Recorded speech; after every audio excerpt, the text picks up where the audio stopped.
सोचो, अगर तुम फ्यूचर में जा पाओ और देख सको कि 1000 साल बाद दुनिया कैसी होंगी, या फिर पास्ट में जाकर हिस्ट्री के सबसे बड़े मोमेंट देख सको, जैसे एंशिएंट सिविलाइजेशन, डायनासोर या फिर बिग बैंग। ये सब मूवीज और साइंस फिक्शन में बहुत ही कॉमन है, लेकिन एक बड़ा सवाल है, क्या टाइम ट्रैवल पॉसिबल है?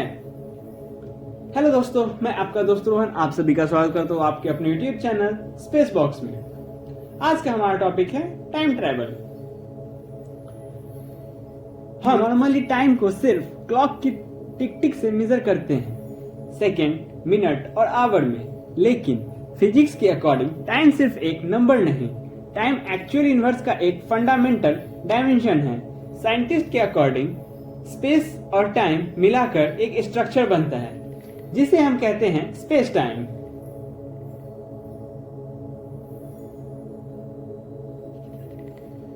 ट्वेंटी सेंचुरी में ग्रेट साइंटिस्ट अल्बर्ट आइंस्टाइन ने फिजिक्स को कंप्लीटली चेंज कर दिया। उन्होंने अपने थ्योरी ऑफ रिलेटिविटी में बताया कि ग्रेविटी सिर्फ एक फोर्स नहीं, ग्रेविटी एक्चुअल स्पेस टाइम को बेंड करती है। जब स्पेस टाइम बेंड होता है तो टाइम भी स्लो या फास्ट हो सकता है। इस फेनोमेनन को कहते हैं टाइम डिलीशन।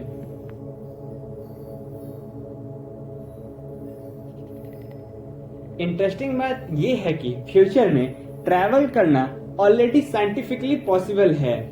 अगर कोई एस्ट्रोनॉट लाइट की स्पीड से ट्रैवल करे तो उसके लिए टाइम स्लो हो जाएगा, मतलब जब वो वापस अर्थ पे आएगा तो उसके लिए शायद सिर्फ कुछ घंटे गुजरे होंगे, लेकिन उसके रिस्पेक्ट में अर्थ पे 100 ईयर बीत गए होंगे। यूनिवर्स में कुछ एक्सट्रीमली ऑब्जेक्ट मौजूद है जहां ग्रेविटी अनइमेजिनेबल होती है, जैसे ब्लैक होल। ब्लैक होल के पास ग्रेविटी इतनी स्ट्रांग होती है कि टाइम ऑलमोस्ट स्टॉप हो सकता है। अगर कोई एस्ट्रोनॉट ब्लैक होल के पास ऑर्बिट करे तो उसके लिए कुछ मिनट या घंटे गुजरे होंगे, लेकिन अर्थ पे वो ईयर्स और डेकेड्स बीत चुके होंगे।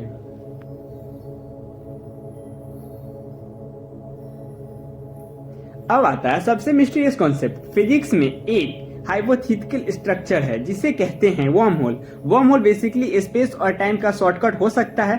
सोचो, यूनिवर्स को एक पेपर शीट इमेजिन करो। अगर तुम उस पेपर शीट को फोल्ड कर दो तो डिस्टेंस पॉइंट सडनली कम हो जाएगा। वर्म होल भी कुछ ऐसा ही हो सकता है। अगर वर्म होल एग्जिस्ट करता है तो थ्योरेटिकली हम यूनिवर्स के डिस्टेंस, प्लेस और टाइम को भी कम कर सकते हैं। शायद हम इससे पास्ट में भी ट्रैवल कर सकते हैं। लेकिन टाइम ट्रैवल का एक सबसे बड़ा प्रॉब्लम ये है कि अगर तुम पास्ट में जाकर कोई इवेंट चेंज कर दो तो फ्यूचर का क्या होगा। इसे ही टाइम पैराडॉक्स कहते हैं।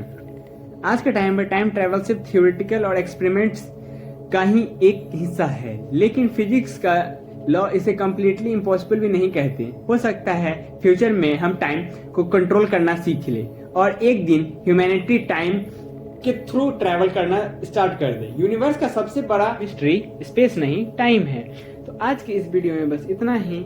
मिलते हैं किसी और दिन किसी और नए और रोमांचक टॉपिक के साथ। तब तक के लिए हमारे साथ बने रहें और वीडियो पसंद आई हो तो लाइक करें, शेयर करें, सब्सक्राइब करें और हाँ, कमेंट में हमें ये बताएं कि आपको वीडियो कैसी लगी।